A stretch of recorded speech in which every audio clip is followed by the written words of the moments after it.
Hey class, it's Joseph again. So today I will be using a transportation model from Chapter 9.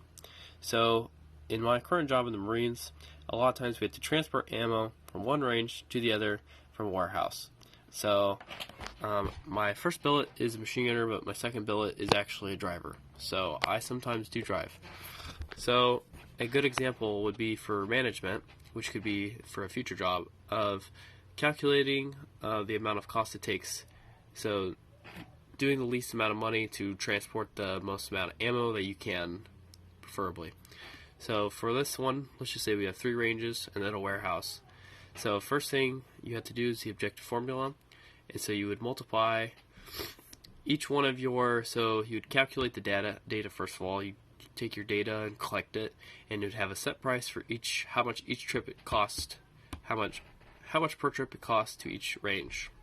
So then you would multiply that number times the number that the solver will come up with, and add each one of those, all those together.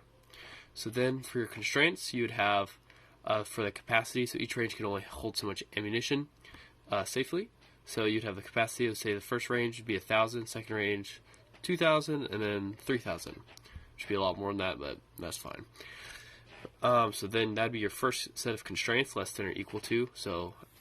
And then you have second set of constraints is what's needed. So equal to, so it has to be exactly equal. So it has to be 8,000 rounds for the first, or let's say 1,000 rounds for the first one, 2,000 rounds for the second one, 3,000 for the last one. It has to be equal to. So that'd be a second set of constraints. So all in all, you'd have to, it's a minimizing formula, then you'd run that through solver, and then you get your correct answer. So thank you very much. And just remember, when you're doing this, just think about it and see what number would make sense, and if the numbers just don't make any sense at all, then probably you did something wrong with solver. So thank you very much.